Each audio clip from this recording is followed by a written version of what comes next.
Buenas tardes para todos. Hoy hablaremos de la teoría del aprendizaje social de Albert Bandura.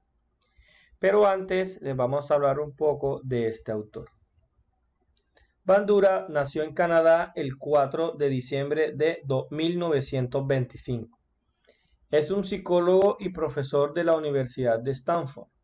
Centró sus estudios en la tendencia conductual cognitiva y es reconocido por su trabajo sobre la teoría del aprendizaje social y su evolución al sociocognitivismo. También es creador de la teoría de la autoeficacia.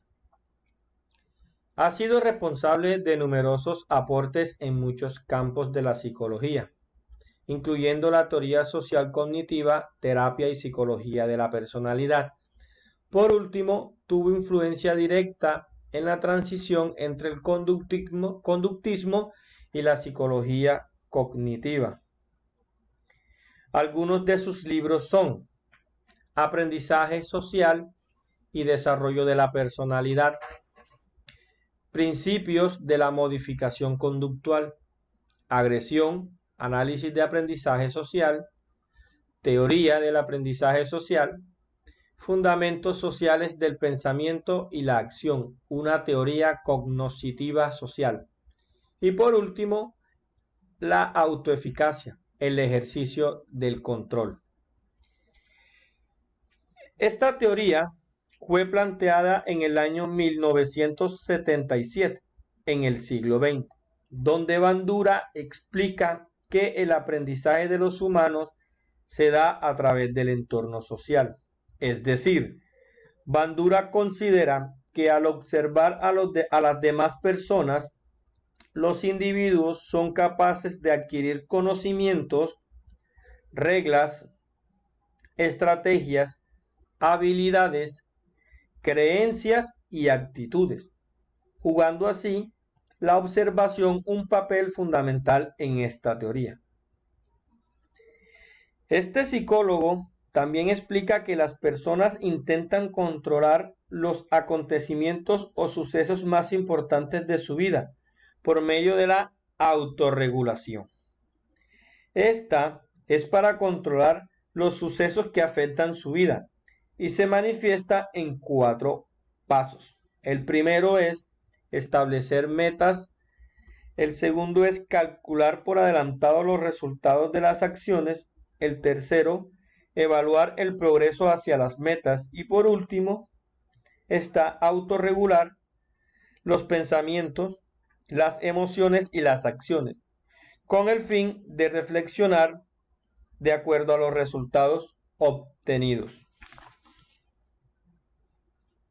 En esta teoría hay varios autores quienes han hecho sus aportes. Tenemos a Albert Bandura, quien afirma que los humanos aprendemos mediante la observación y la imitación. También tenemos a Neil Miller, quien escribió el libro Aprendizaje social e imitación, el cual sirvió de apoyo para la construcción del aprendizaje social de Albert Bandura. También encontramos a Walter Richards, quien escribió junto a Bandura Aprendizaje social, el desarrollo de la personalidad, en donde se plantea que el aprendizaje se da a través de la observación. También encontramos la postura de Schacht, quien dice que la autonomía de las personas regula el proceso de construcción del aprendizaje. Además de estos anteriores autores encontramos otros, como es el caso de Cornell Montgomery, quien propuso que el aprendizaje social tenía lugar a través de diferentes principios como el contacto cercano, la imitación y la comprensión de los conceptos. Y por último, tenemos la postura de Kenfi Ngaeli, quienes plantean que la autorregulación se da en 3 procesos: autoobservación, autoevaluación y reacción personal.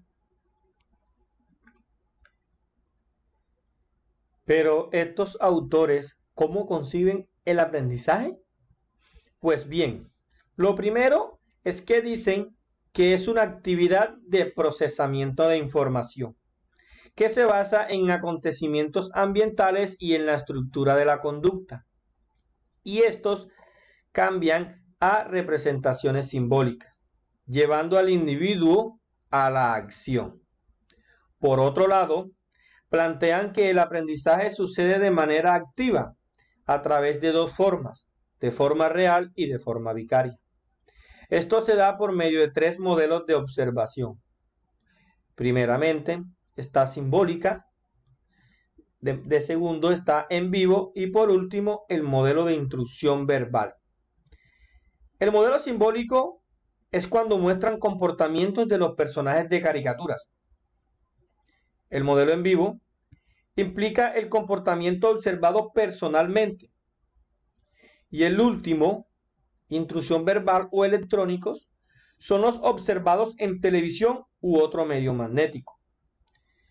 Por último, el aprendizaje de las consecuencias de las conductas que pueden ser buenas, significando que se está actuando bien, y malas, que significa lo contrario, que se está actuando mal. Pero aún así puedes corregir. Lo fundamental es que ambas, buenas y malas, hacen que los individuos se motiven por aprender aún más. Ahora continuamos con la naturaleza del aprendizaje social. Bandura plantea que el aprendizaje se adquiere desde lo exterior, por medio de la observación de conductas hasta el interior del individuo. Es decir, los individuos observan detalladamente y van aprendiendo conductas modeladas que lo puedan llevar al éxito. Y así, poco a poco, ir adquiriendo experiencia. Ahora bien, el aprendizaje en esta teoría cognitiva social se fundamenta gracias a la observación y la imitación. Esta última se desarrolla como un medio importante de transmisión de conocimiento y se basa en 4 aspectos fundamentales: del instinto, del desarrollo, del condicionamiento y por último de la conducta. Del instinto, en donde las acciones observadas despiertan un impulso instintivo por copiarlas. Del desarrollo, los niños imitan las acciones que se ajustan a sus estructuras cognitivas. Del condicionamiento, las conductas se imitan y se refuerzan por modelamiento. La imitación se vuelve una clase de respuesta generalizada. De la conducta instrumental, la imitación se convierte en un impulso secundario mediante el reforzamiento de repetición de las respuestas similares. También se fundamenta en la adquisición de destrezas, en la adquisición de habilidades o destrezas motoras, que le sirven al individuo fomentar ejercicios prácticos, logrando que desarrollen la autoeficacia para la solución de problemas. ¿Pero qué procesos intervienen? Para desarrollar el conocimiento de la mejor manera, según Albert Bandura, es necesario seguir fielmente los siguientes procesos: el proceso de atención, el proceso de retención, los procesos reproductores motores y por último, el proceso de motivación.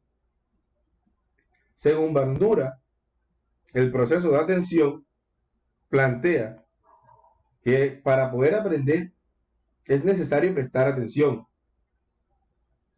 Bandura dice que para los estudiantes es muy común enfocarse en los aspectos más relevantes de las actividades, para poseer un enfoque novedoso de la situación y así evitar los efectos negativos en las acciones. Asimismo, encontramos el proceso de retención. Este proceso aumenta a medida que el estudiante va repasando y utilizando la información que aprende o que ha estado aprendiendo de forma visual y simbólica, de tal manera que pueda actuar sobre ella.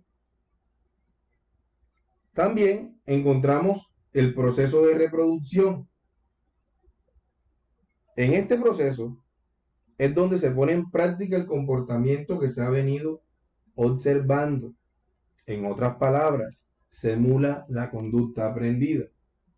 Asimismo, encontramos el proceso de motivación. En este proceso, las consecuencias tienen un valor importante, ya que éstas tienen un efecto motivador al formar expectativas, con el fin de alcanzar resultados exitosos. Asimismo, en este proceso, el refuerzo o el castigo tienen consecuencias importantes en la motivación. Y es que la motivación con los estados mentales tienen algo en común. Ambos buscan que el aprendizaje sea oportuno en los estudiantes, porque los estados mentales determinan si un comportamiento se aprende o no. Asimismo, encontramos las diferentes variables de la motivación. En este caso, la motivación posee 3 variables significativas. Variables de mucha importancia para el aprendizaje: las metas, las expectativas y los valores. Las metas son importantes porque reflejan los propósitos de los estudiantes, determinando un objetivo que los impulse a actuar. Las expectativas, por su lado, son las creencias personales que constituyen las primeras variables cognitivas del aprendizaje. Estas reflejan las posibles consecuencias de las acciones de los estudiantes. Asimismo, encontramos los valores. Estos hacen referencia a la importancia que tiene el aprendizaje, es decir, los valores son lo más valioso que reflejan los individuos. Estos 2 elementos antes mencionados son fundamentales para los 2 participantes del proceso de aprendizaje. ¿Y quiénes son estos participantes? Estudiantes y docentes. En los estudiantes, en teoría, se dedican a observar y a aprender del maestro según Bandura, mientras los maestros, según Bandura, sirven como modelo de aprendizaje para sus estudiantes, ya que estos los imitan y paso a paso moldean su mente para que estos aprendan. Para concluir, les dejamos algunas referencias bibliográficas que pueden ser de mucha ayuda para ustedes.